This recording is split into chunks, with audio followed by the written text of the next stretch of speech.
St. Louis Cardinals had a setback by losing their series against the Chicago Cubs, but their magic number could be 2. Cardinals have the day off today, but are going to need a Pittsburgh loss in Atlanta tonight to have a little wiggle room.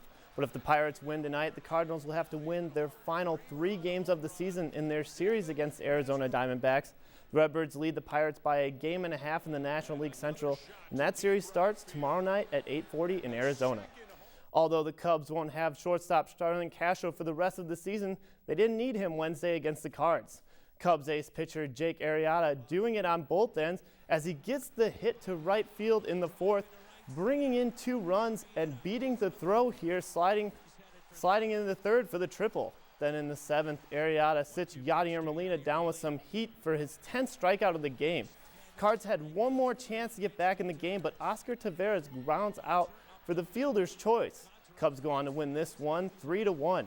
Finish their season with a 3-game series in Milwaukee starting tomorrow night. Wrigley is getting a makeover, and it's only a matter of days before a $575 million renovation starts at Wrigley Field. Cubs spokesman Julian Green says the team plans to equip the 100-year-old ballpark with 7 new electronic signs in the outfield, including a jumbotron in left field bleachers. Green also says the team has no plans to delay construction because of the ongoing battle between the rooftop owners and Cubs management. Workers are expected to start tearing down the bleachers as early as next week. The Chicago Bears aren't getting any new additions to their stadium, but a new player on the roster. Bears have signed linebacker Darryl Sharpton to a 1-year contract. Sharpton appeared in 42 games with 19 starts for Houston from 2010 to 2013.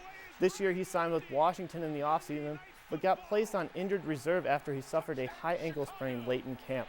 Redskins released Sharpton this week.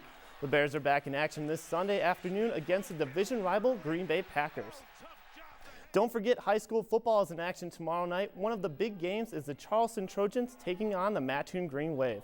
Both teams sit at 1-3 on the season. The Mattoon Green Wave took the victory at last year's Coles County Clash. Sports Watch will be at the game taking place at Eastern Illinois University's O'Brien Stadium. Other teams in action Friday include Effingham taking on the Wildcats of Salem, the 4-0 Taylorville Tornadoes taking on the 3-1 Braves of Mount Zion. All games kick off at 7. The Lakeland volleyball team returns to action after a tough weekend. Home court was all they needed to get the ball rolling again.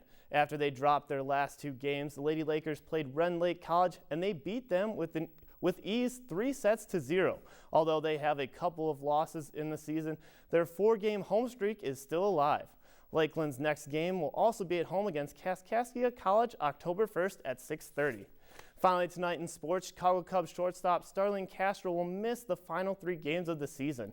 Castro has been on the bench since injuring his left ankle after sliding into home base more than 3 weeks ago.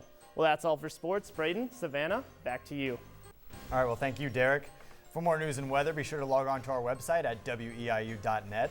There you'll find real-time forecasts and news video of the day. And if news is happening in your community, let us know by dropping us an email at news@weiu.net. Have a great night and join us again here tomorrow on the area's only local newscast on PBS.